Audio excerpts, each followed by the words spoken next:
Hello all, welcome back to Answer Writing Initiative at 9 p.m. I'm Guna Mathivanan from Offices IAS Academy.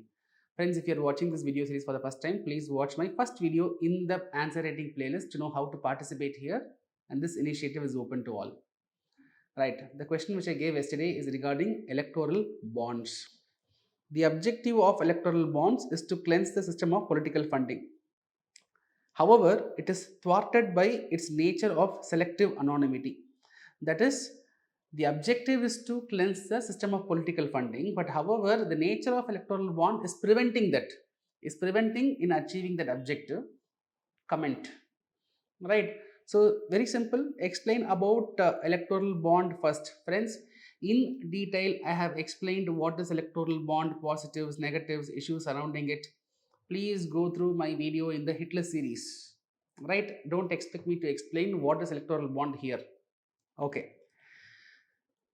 So electoral bond was introduced in the year 2017-18, which is a bearer instrument which is available in specified banks, which can be used for donating to the political parties. The electoral bond, which aims to cleanse the system of political funding in ensuring the following aspects. Right? You can highlight how it is ensuring that. How it is ensuring. So one thing is it ensures transparency because all the funding received by the political parties will be deposited in the accounts. It is verified by the election commission. Election commission will be knowing that which party how much money they are getting. Okay, overall, right. Similarly, we have anonymity. The donors, right? The political parties will not know anything about the donors. Who is donating? How much they are donating? The political parties will not know.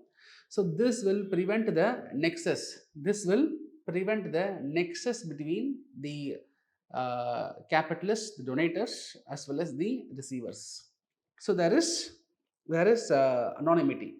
Second is it prevents the nature of electoral bonds will prevent the black money getting entering into political parties because anything above 2000 rupees can be deposited in the political parties only via electoral bonds, right?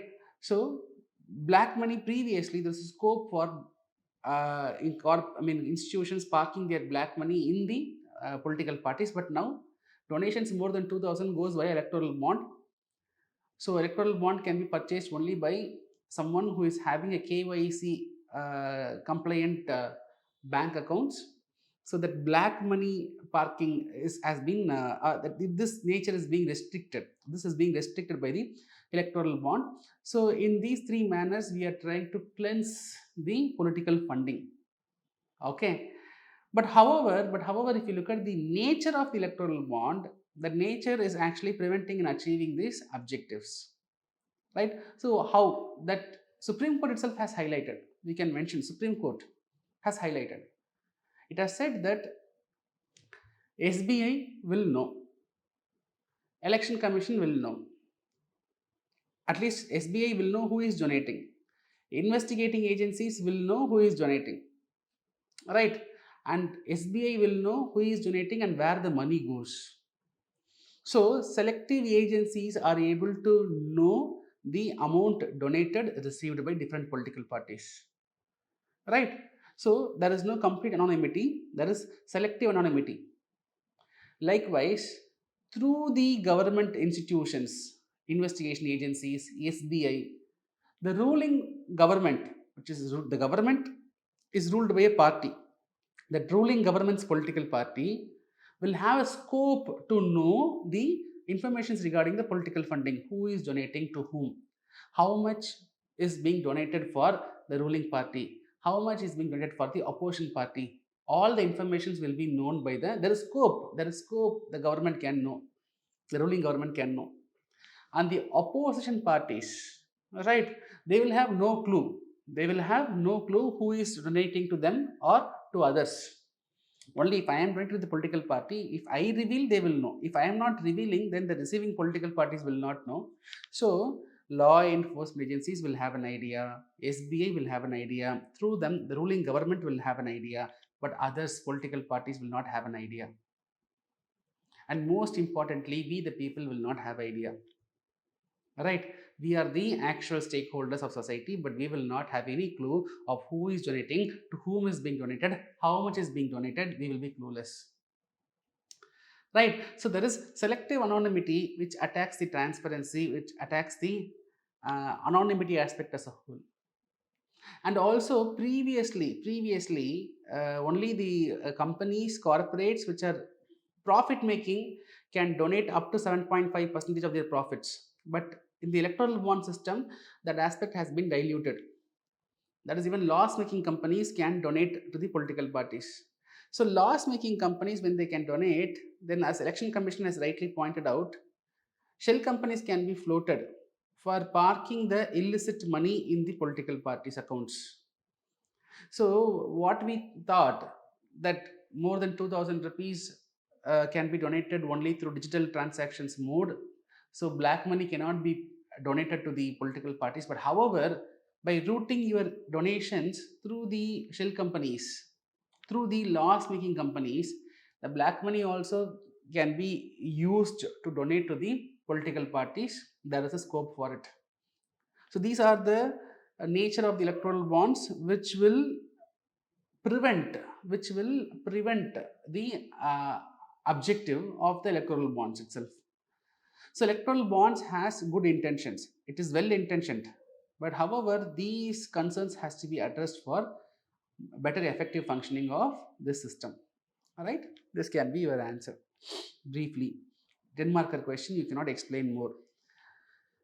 So when it was introduced, what are the primary objectives, then how that objective is being hindered due to the nature of bonds. Nature of bond, that is the anonymous nature of the bond, the selective anonymity of the bond, how it is affecting it, that we have to explain. Then finally you can conclude. If you want, you can give some suggestions, or directly you can conclude that these concerns has to be addressed. Okay, so Sail Routh, your answer is good. You have explained with a brief introduction that when it was introduced, what are the main objectives, right? Transparency, black money, accountability, anonymity, the points you have highlighted here. And you have given a link point. Although the electoral bonds introduced with these objectives, however, the nature of selective anonymity is hindering it. You have given a link point. This is very important. Okay. So where you are saying that it violates a citizen's right. My right to information is being compromised because I am not able to get the information. Right. Undue advantage to the political party at center. Yes. Because through the SBA, through the investigation agency, the information can be obtained. Right. Similarly, this point I am not very sure, but you have mentioned. And crony capitalism. Right. So this paves way for an excess between the donators and the political parties on a selective manner. Right. So which will affect the free and fair elections. So it is important to address these loopholes to ensure transparency. Right. So your answer is correct. Good. With respect to Kavya, introduction is fine, but when you have mentioned about the objectives, alternative to anonymous cash donation is fine. So they donate, let buyers will meet the KYC norms, so we will know who, I mean, we will ensure that black money is not going to get parked in political parties is fine. Curbs donation to floating bogus parties. See, these 2 points are correct. Buyers of electoral bonds will meet the KYC norms. Okay. Floating bogus parties can be avoided. Okay. But how these two are directly linking with the objective that you have not explained. For example, floating of bogus parties. The electoral bond aim is not to prevent floating of bogus parties. The electoral bond aim is, if someone is going to float a bogus party to launder the black money into white money, that can be prevented. That should be your explanation. Electoral bond objective is not to curb floating bogus parties, or it is not okay. Your heading is fine. It curbs donation to floating bogus parties. That is okay. By curbing it, what we are trying to achieve? We are trying to achieve that people, they float bogus parties to launder the black money into white money. That can be prevented. That should be your explanation. Heading is okay, explanation is not satisfied. Rest is fine, link point is fine. Then what are the, how it is being hindered? Lack of transparency, anonymity, unfair advantage, crony capitalism. You have also given some way forward. That is the conclusion: modify the provisions, effective regulations. All those is fine, right? These are the points which I would like to mention here. So the question for today: there is a global trend in advanced economies towards increase in interest rates. There is a global trend in advanced economies towards increase in interest rates. How do rising interest rates in developed countries affect emerging and developing economies? Right. So I have also made a video on this topic, which is available in the current affairs hit list series. Impact of Federal Reserve's rate hike. You can go through that for answering this question. So I'll see you tomorrow. Till then, bye.